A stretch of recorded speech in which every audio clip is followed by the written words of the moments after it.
അസ്സലാമു അലൈക്കും വറഹ്മത്തുള്ളാഹി വബറകാതുഹു. സിറാജുൽ ഹുദ മുത്തവൽ സംഘടന തുറാസിൻ്റെ ചർച്ചയിലേക്ക് ബഹുമാനപ്പെട്ട ഉസ്താദിനെ ഹൃദ്യമായി സ്വാഗതം ചെയ്യുകയാണ്. കൂടുതൽ പരിചയപ്പെടുത്തലുകൾ ആവശ്യമില്ല. ഉസ്താദ് നമ്മുടെ സമസ്ത മുശാവർ അംഗവും കൊണ്ടോട്ടി ബുഖാരി സ്ഥാപനങ്ങളുടെ വൈസ് പ്രസിഡൻറ്റുമാണ്. നമ്മൾ വിദ്യാർത്ഥികളെ സംബന്ധിച്ച് ഉസ്താദുമാരുടെ പഠനകാലം എന്ന് പറയുന്നത് വളരെ വിലപ്പെട്ടതാണ്. അത് അറിയാനുള്ള ആഗ്രഹവും താല്പര്യവും എപ്പോഴും കൊണ്ടു നടക്കുന്നവരാണ് വിദ്യാർത്ഥികൾ. അതുകൊണ്ട് തന്നെ ഉസ്താദിൻ്റെ ആ പഠനകാലത്തെ നല്ല സുന്ദരമായ ആ കാലം എങ്ങനെയായിരുന്നു, ഉസ്താദ് അതിനെ ആസ്വദിച്ചിരുന്നത് എങ്ങനെയായിരുന്നു?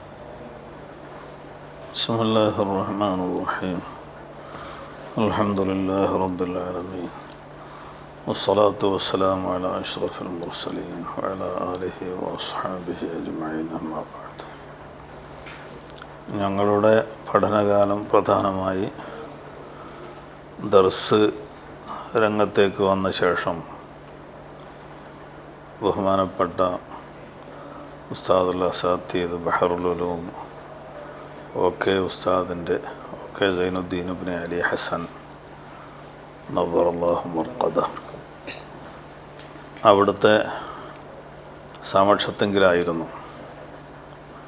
പള്ളി ദർസുകൾ ആണ് അന്ന് ദീനിയായ ഇൽമ് വ്യാപകമായി പ്രചരിപ്പിക്കാനുണ്ടായിരുന്ന സംവിധാനം. അപൂർവം അറബിക് കോളേജുകൾ ഉണ്ടെങ്കിലും ഞാൻ ബഹുമാനപ്പെട്ട ഷെയ്ഖുനായുടെ അടുത്ത് എത്തുന്നത് രണ്ടത്താണി കിഴക്കേപ്പുറത്ത് ദർസ് നടത്തുന്ന 1984 വർഷങ്ങളിലാണ് അവിടെ എത്തുന്നത്. ഞങ്ങളുടെ കൂടെ അന്ന് അവിടെ ദർസിൽ ധാരാളം മുതിർന്ന മുത്തഅല്ലിമീങ്ങളാണുള്ളത്. എന്നെപ്പോലെ കുറച്ച് ആളുകൾ മാത്രം ചെറിയ പ്രായക്കാരുണ്ട്. വെല്ലൂരിന്നും മറ്റുമൊക്കെ തഹ്സീലായി വന്ന മുദരിസുമാർ, കുറേയധികം ദർസ് നടത്തിയതിന് ശേഷം വന്നവരും എല്ലാം അവിടെ ഓതി പഠിക്കാൻ ആ ദർസിൽ വരുമായിരുന്നു. പൊതുവെ കോളേജുകളിലേക്കൊക്കെ പറഞ്ഞയക്കുന്ന മുത്തഅല്ലിമീങ്ങളെ വെല്ലൂർക്കോ മറ്റൊക്കെ പറഞ്ഞയക്കുന്ന ഉസ്താദുമാർ അവസാന 2 വർഷം അത് ബഹറുൽ ഉലൂം ഒക്കെ ഉസ്താദിൻ്റെ അടുത്തുനിന്ന് ഓതിയിട്ട് പോകണം കോളേജിലേക്ക് എന്ന ഒരു കണിശത പല മുദരിസുമാരും കാണിച്ചിരുന്നു. അതിന് അവസരം കിട്ടാത്ത ആളുകൾ കോളേജ് കഴിഞ്ഞ് വന്നിട്ട് അവിടെ ഓതാൻ, ഞങ്ങൾ ഓതുന്ന സമയത്തൊക്കെ അവിടെ ദർസൊക്കെ നടത്തി വർഷങ്ങളോളം ദർസ് നടത്തിയിട്ട് വന്ന 2-3 പണ്ഡിതന്മാർ മുത്തഅല്ലിമീങ്ങളായിട്ടുണ്ടായിരുന്നു. അതെല്ലാ വർഷവും അങ്ങനെ തന്നെയാണ്. ഞാൻ അവിടെ ചെന്ന് ഓതാൻ തുടങ്ങിയ ഭാഗം മഹല്ലി 1-ാം ജുസ്, ജംഅ് 1-ാം ജുസ്, മുഖ്തസർ ഇങ്ങനെയുള്ള കിതാബുകളാണ് ഷെയ്ഖുനായുടെ അടുത്തുനിന്ന് ഞങ്ങൾ, എൻ്റെ കൂടെ 2 ആളുകളും കൂടിയുണ്ട്, തുടങ്ങിയത്. പിന്നെ അതിന് ശേഷം അവിടുന്ന് 2-ാം മുദരിസ് എന്ന ശീലമൊന്നും അന്ന് വളരെ അപൂർവമാണ്. ഷെയ്ഖുനാൻ്റെ ദർസിൽ അവിടെ ഒരു ഉസ്മാൻ മുസ്ലിയാർ ഷെയ്ഖുനാൻ്റെ ശിഷ്യൻ തന്നെ അവിടെ ഖത്തീബായിട്ട് ദർസ് നടത്താനൊക്കെ പ്രാഗൽഭ്യമുള്ള ആളാണ്. അദ്ദേഹത്തിൻ്റെ അടുത്ത് ഖുത്ബി, മഅൽ മീർ അങ്ങനെ 1-2 കിതാബുകളൊക്കെ ഉണ്ടായിരുന്നു. അല്ലാത്തതൊക്കെ ഷെയ്ഖുനായുടെ അടുത്തുനിന്ന് തന്നെയാണ് ഞങ്ങൾ ഓതിയത്. ദർസിൽ 5 വർഷവും പിന്നെ ഷെയ്ഖുനായുടെ കൂടെ തന്നെ ഒതുക്കുങ്ങൽ ഇഹ്യാ സുന്നയിലേക്ക് രണ്ടത്താണി കിഴക്കേപ്പുറത്തുനിന്ന് മാറി 1 വർഷം പൊടിയാട്ട് ആലത്തൂർ പടി, അവിടെ വലിയ ജുമാ മസ്ജിദ്, ഇപ്പോഴത് പുതുക്കിപ്പണിത് വലിയ പള്ളിയൊക്കെ ആയിട്ടുണ്ട്. അവിടെ 1 വർഷവും പിന്നെ ഞങ്ങളെല്ലാവരും കൂടി നിർഭാഗ്യകരമോ എന്തായാലും സമസ്തയിലുണ്ടായിരുന്ന ആ പിളർപ്പിൻ്റെ ആ കാലത്ത് നാട്ടിലൊക്കെ രാഷ്ട്രീയ ജ്വരം ഉള്ള ആളുകൾ ശരിയായ മുദരിസന്മാർക്കും ദർസിനൊക്കെ പ്രയാസങ്ങൾ സൃഷ്ടിച്ച സാഹചര്യത്തിൽ പിന്നെ ഷെയ്ഖുനായുടെ അഭിപ്രായം ഇനി നമ്മൾ പള്ളി ദർസിൽ നമുക്ക് ഇസ്സത്തോടു കൂടെ ദർസ് നടത്താൻ സാധിക്കില്ല എന്നാണ് തോന്നുന്നത്. അതുകൊണ്ട് നമ്മൾ കോളേജിലേക്ക് പോകാമെന്നുള്ളത്. കോളേജ് ഹിയാഉ സുന്ന ഒതുക്കുങ്ങൽ അത് ഷെയ്ഖുന തന്നെയാണ് അതിൻ്റെ നിർമ്മാതാവും രക്ഷാധികാരിയും എല്ലാം. അത് നീണ്ട ചരിത്രങ്ങളുണ്ട് അതിൻ്റെ പിന്നിൽ. ഷെയ്ഖുന ഹജ്ജിന് പോകാൻ ഉമ്മ മരണപ്പെട്ടതിന് ശേഷം ഇർസായിട്ട് കിട്ടിയ 10 സെൻറ്റ്, ആകെ 10 സെൻറ്റ് സ്ഥലമുള്ളൂ. അത് വിറ്റ് ഹജ്ജിന് പോകാൻ വേണ്ടി തീരുമാനിച്ചു. സ്വന്തം വീടൊന്നും ആലോചിച്ചിട്ടില്ല. കേരളത്തിലെ പല ആലിമ്യങ്ങളുടെയും പഠന തുടക്കത്തിൻ്റെ ചരിത്രം പരിശോധിക്കുമ്പോൾ പല കാരണങ്ങളാണ് അവർ ദർസിലേക്ക് എത്തിപ്പെടുന്നതിൻ്റെ. ചിലപ്പോൾ വീട്ടിലെ ദാരിദ്ര്യം, അല്ലെങ്കിൽ പഠിക്കാൻ പാരമ്പര്യമായിട്ടുള്ള ഒരു സമ്മർദ്ദം, അങ്ങനെ പല കാരണങ്ങൾ കാണാൻ കഴിയും. ഉസ്താദിൻ്റെ ആ ഒരു ദർസിലേക്ക് പോകാനുള്ള ആദ്യത്തെ ഒരു കാരണം എന്തായിരുന്നു? ഒരു പ്രേരണ എൻ്റെ ഉപ്പയും ഉമ്മയൊക്കെ ദർസിലേക്ക് പോകാനുള്ള താല്പര്യം, മക്കൾ പോകണം എന്നുള്ള താല്പര്യക്കാരായിരുന്നു. എനിക്കൊരു ജ്യേഷ്ഠൻ ഉണ്ട്. അപ്പോൾ ബാപ്പ പള്ളിയിൽ ഒക്കെ മദ്രസയിലൊക്കെ പഠിപ്പിച്ചിരുന്നു, ദർസം നടത്തിയിട്ടില്ല. അപ്പോൾ അന്നത്തെ നാട്ടിൽ പൊതുവേ ഉള്ള പ്രാരാബ്ധങ്ങൾ എല്ലാവരെയും പോലെ നമുക്കുമുണ്ട്. ആ സമയത്ത് ജ്യേഷ്ഠന് പ്രീ ഡിഗ്രിയൊക്കെ കഴിഞ്ഞ്, അന്ന് പ്രീ ഡിഗ്രി എന്ന സംവിധാനമൊക്കെയാണുള്ളത്. തൽക്കാലം ബാപ്പയെ സഹായിക്കാൻ വേണ്ടിയിട്ട് ഒരു ജോലിയിലേക്ക് പ്രവേശിക്കൽ അനിവാര്യമായി വന്ന സാഹചര്യത്തിൽ ജ്യേഷ്ഠനധികം ദീനിയായ ഇൽമിൽ ഓതിപ്പടിച്ച് മുന്നേറാൻ കഴിഞ്ഞിട്ടില്ലെങ്കിലും ആ കിട്ടിയ സമയത്ത് അവർ കുറച്ച് കിതാബൊക്കെ ഓതിയിട്ടുണ്ട്. ഇപ്പോഴും മദ്രസയൊക്കെ ജ്യേഷ്ഠനെ പഠിപ്പിച്ചുകൊണ്ടിരിക്കുന്നുണ്ട്, ശമ്പളമൊന്നും വാങ്ങാതെ തന്നെ. അതിനുശേഷം പിന്നെ എനിക്കാണ് ഊഴമുള്ളത്.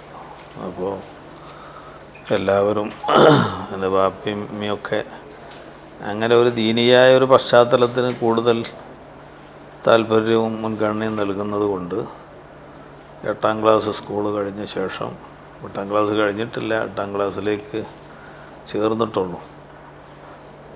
അപ്പോൾ നമ്മുടെ നാട്ടിൽ ഒരു ഉസ്താദ് ഉണ്ട്.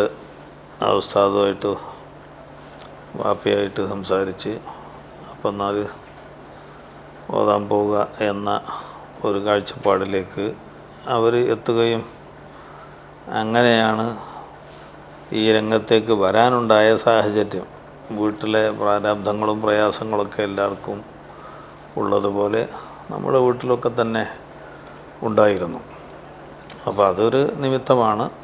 അതിൽ പ്രധാനമായ സ്വാധീനം ഉപ്പാൻ്റെയും ഉമ്മാൻ്റെയും തീരുമാനം തന്നെയാണ്. ഷെയ്ഖുന ഉസ്താദിനെ പറ്റി പറയുമ്പോൾ ആദ്യം ഓർമ്മ വരുന്ന ഒരു ഓർമ്മ ഉണ്ടാവുമല്ലോ, അഥവാ ഉസ്താദിനെ ഏറ്റവും സ്വാധീനിച്ച ഒരു രംഗം അതേതായിരുന്നു? ഷെയ്ഖുന മുതഅല്ലിമീങ്ങളെ സ്വാധീനിക്കുക എന്ന് പറഞ്ഞത് ഒരു പ്രത്യേക പോയിന്റിൽ മാത്രമല്ല. അവിടുത്തെ ജീവിതം അത് നല്ല ഒരു റോൾ മോഡലായിട്ട് ഷെയ്ഖുനയെ അവിടെ പഠിക്കുന്ന മുഴുവൻ മുതഅല്ലിമീങ്ങൾക്കും കാണാനും അത് ആവാഹിക്കാനൊക്കെ സാധിച്ചിരുന്നു. ഞാൻ അതിൻ്റെ മുമ്പ് പഠിച്ച ദർസിലുള്ള ഉസ്താദാണ് ഷെയ്ഖുനായുടെ അടുത്ത് എന്നെ കൊണ്ടു ചെന്ന് ആക്കുന്നത്. അപ്പോൾ എന്നോട് ആ ഉസ്താദ് പറഞ്ഞത്, എനിക്ക് നല്ലൊരു ഉസ്താദുണ്ട്, ഒരു വിലായത്തിൻ്റെ മർത്തബയിലുള്ള ഉസ്താദാണ്, അങ്ങോട്ട് ഞാൻ ആക്കിത്തരാം എന്ന് പറഞ്ഞ് ഒരു ഷഅബാനിൽ ദർസ് പൂട്ടിയപ്പോൾ എന്നെയും കൂട്ടി ഷെയ്ഖുനായുടെ അടുത്ത് ചെന്നതാണ്. എനിക്കപ്പോഴൊരു കൗതുകം അദ്ദേഹത്തിൻ്റെ ആ വാക്കിലുണ്ടായി. ഇപ്പോൾ വിലായത്ത് ഉള്ള ഒരു മുദരിസ് എന്ന് പറയുന്നത് നമ്മുടെ ചെറിയ മനസ്സിൽ ഈ മുദരിസന്മാരൊന്നും ഈ വഴിക്കില്ല. ഔലിയാക്കന്മാർ എന്ന് പറഞ്ഞാൽ വേറൊരു വഴിക്കുള്ള ആൾക്കാരാണ്, മുദരിസന്മാർ എന്ന് പറഞ്ഞത് വേറൊരു വഴിക്കുമാണ് എന്നൊക്കെയാണല്ലോ നമ്മുടെ കുഞ്ഞു മനസ്സുകളിൽ ഉള്ള ചിത്രം. അപ്പോൾ ഇതൊരു വിലായത്തിൻ്റെ മർത്തബയിലുള്ള മുദരിസാണ്, ഉസ്താദാണെന്ന് പറഞ്ഞപ്പോൾ എനിക്കൊരു കൗതുകം. അങ്ങനത്തെ ഉസ്താദാണെങ്കിൽ നമുക്കൊന്ന് അവിടെ പോയാൽ നല്ലതാവുമല്ലോ എന്നെനിക്ക് തോന്നുകയും എന്നെയും കൂട്ടി ഷെയ്ഖുന ദർസൊക്കെ പൂട്ടി വീട്ടിൽ വിശ്രമിക്കുന്ന സമയത്ത് വീട്ടിൽ ചെല്ലുകയും ചെയ്തു. അപ്പോൾ ഉസ്താദ് എന്നെക്കുറിച്ച് ഷെയ്ഖുനായോട് വിഷയങ്ങളൊക്കെ പറഞ്ഞു. ഷെയ്ഖുന പറഞ്ഞ് അതങ്ങോട്ട് വന്നാൽ ശരിയായിക്കോളും, അത് വലിയ മുത്താലിമീങ്ങളുടെ നിന്ന് ഒന്നോ രണ്ടോ കാര്യങ്ങളും ചോദിച്ചാൽ മതി, പിന്നെ അവർക്കൊന്നും ഉണ്ടാവില്ല എന്ന് തമാശ രൂപേണ ഷെയ്ഖുന പറയുകയും അത് ആണ് ഷെയ്ഖുനയുമായി ആദ്യമായി കാണുന്നത്. പിന്നീട് ബഹുമാനപ്പെട്ട ഷെയ്ഖുന നമ്മുടെ ജീവിതത്തെ എല്ലാം ഏറെ സ്വാധീനിച്ചു. ആ ജീവിതം നമുക്ക് പകർത്താനൊന്നും സാധിച്ചിട്ടില്ലെങ്കിലും ആർക്കും പകർത്താവുന്ന ജീവിതമാണ് എന്ന് നമുക്ക് ശങ്കയില്ലാതെ പറഞ്ഞു കൊടുക്കാൻ പറ്റുന്ന അത്രയും തെളിഞ്ഞ ജീവിതമായിരുന്നു ഷെയ്ഖുനായുടേത്. അത് രാത്രി ഒരു 2 മണിക്കും 2:30 മണിക്കൊക്കെ ഷെയ്ഖുന സാധാരണ ഉണരും. അതിനുശേഷം അവിടുത്തെ സ്വകാര്യമായ ഇബാദത്തുകളിൽ മുഴുകും. തഹജ്ജുദ് നിസ്കരിക്കുകയും ദീർഘനേരം ഖുർആൻ പാരായണം ചെയ്യുകയും ചെയ്യും. ഖുർആൻ പാരായണത്തിൽ ലയിച്ച് അത് ശബ്ദം കൂടിക്കൂടി വരും. ഖുർആൻ പാരായണം അത് ചിലപ്പോൾ ഷെയ്ഖുനയുടെ ശ്രദ്ധയിൽ പെടാതെ തന്നെ ശബ്ദം ഉയർന്നു പോയ സന്ദർഭങ്ങൾ, ചാലിയത്തൊക്കെ ദർശനം നടത്തിയ സമയത്ത് പാതിരാ സമയത്ത് ഷെയ്ഖുനാൻ്റെ റൂമിൽ നിന്ന് ഒരു പൊട്ടിക്കരച്ചിൽ കേട്ട് അടുത്ത വീട്ടിലുള്ളവർ തങ്ങൾ വന്ന് നോക്കിയതും, അപ്പം അത് ഖുർആൻ അർത്ഥം ആലോചിച്ച് ഓതുന്നതിനിടയിൽ അദാബിൻ്റെ ആയത്തുകളെക്കുറിച്ചുള്ള പരാമർശം വന്നപ്പോൾ കരഞ്ഞു പോയത്. അത് ആ ശബ്ദം അത്രയും ഉയർന്നത് ഷെയ്ഖുനാക്ക് അത് അറിഞ്ഞിട്ടുണ്ടായിരുന്നില്ല. അപ്പം ഞങ്ങൾ ഓതണമെന്നും അങ്ങനെ തന്നെയാണ്. ഷെയ്ഖുനാൻ്റെ ഖുർആൻ പാരായണം കേൾക്കാൻ വേണ്ടി ഞങ്ങൾ പലപ്പോഴും സുബഹിൻ്റെ മുമ്പ് തന്നെ എഴുന്നേറ്റ് ആ റൂമിൻ്റെ അടുത്ത് പുറത്ത് ചെന്നിരിക്കുമായിരുന്നു. ഭക്തിസാന്ദ്രമായ ഖുർആനോത്തും തഹജ്ജുദ് നിസ്കാരവും എല്ലാം കഴിഞ്ഞ് സുബഹിയിൽ കുട്ടികളൊക്കെ എഴുന്നേൽക്കുമ്പോഴേക്ക് സ്വകാര്യമായ ഇബാദത്തുകൾ ധാരാളം ചൊല്ലി പറഞ്ഞും സ്വലാത്തും എല്ലാം ചൊല്ലി തീർന്നിട്ടുണ്ടാവും. സാധാരണക്കാരായ ആളുകൾ നിരീക്ഷിക്കുമ്പോൾ ഇങ്ങനെയുള്ള ലാഹിരിയായ ഇബാദത്തുകൾ കൂടുതൽ ഷെയ്ഖുനായിൽ അവർക്ക് കാണാൻ കഴിഞ്ഞില്ല. അങ്ങനെ ചില രസകരമായ സംഭവങ്ങൾ ഉണ്ടായിട്ടുമുണ്ട്. നമ്മൾക്ക് അങ്ങനെ എല്ലാ ശിഷ്യന്മാർക്കും ഷെയ്ഖുന എന്നെയാണ് കൂടുതൽ സ്നേഹിക്കുന്നത് എന്ന് തോന്നുമായിരുന്നു. അതെല്ലാവരുടെയും ഷെയ്ഖുനാൻ്റെ അടുത്ത് ഓതിയ എല്ലാവർക്കും അങ്ങനെ ഒരു ഫീലിംഗാണ് ഷെയ്ഖുനായിൽ നിന്ന് ഉണ്ടാകുക. എന്നെ കൂടുതൽ ഷെയ്ഖുന ശ്രദ്ധിക്കുന്നുണ്ട്, കൂടുതൽ എന്നോടാണ് ഇഷ്ടം എന്ന് തോന്നുന്ന മാതിരിയാണ് അവിടുത്തെ ഇടപെടലെല്ലാം. അത് ഏറ്റവും നല്ലൊരു മാതൃകാ അധ്യാപകൻ്റെ ശൈലിയാണ് എന്ന് നമുക്കറിയുകയും ചെയ്യാം. അവിടുത്തെ മുമ്പിൽ ചെന്നിരിക്കുന്ന വിദ്യാർത്ഥികളെ എല്ലാവരെയും ഒരേ മാതിരി പരിഗണിക്കാൻ സാധിക്കുകയും ആർക്കും മടുപ്പോ നീരസവും ഇല്ലാത്ത വിധത്തിൽ ധാരാളം വർഷങ്ങൾ അവരെ തർബിയത്ത് ചെയ്ത് ഒപ്പം നിർത്താൻ കഴിയുകയും ചെയ്യുക എന്ന് പറയുന്നത് ഒരു അപൂർവമായ സിദ്ധി തന്നെയായിട്ടാണ് നമുക്ക് മനസ്സിലാക്കാൻ സാധിക്കുക. അപ്പോൾ അവിടെ ഓരോരുത്തരും അനുഭവം പറയുമ്പോൾ, ഞാൻ എൻ്റെ അനുഭവം പറയുമ്പോൾ ഷെയ്ഖുനാക്ക് എന്നോടാണ് കൂടുതൽ സ്നേഹമെന്ന് ഞാൻ പറഞ്ഞേക്കും. വേറൊരാൾ അവരുടെ അനുഭവം പറയുമ്പോഴും അങ്ങനെ തന്നെയാണ് പറയുക.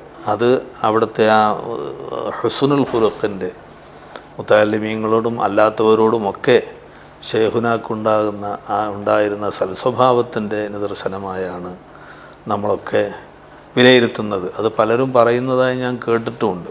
എല്ലാവർക്കും എനിക്ക് കൂടുതൽ ശൈഖുന എന്നെ കൂടുതൽ ശ്രദ്ധിക്കുന്നു എന്ന് ഓരോരുത്തർക്കും തോന്നുന്ന അനുഭവം പലരും പറയാറുണ്ട്.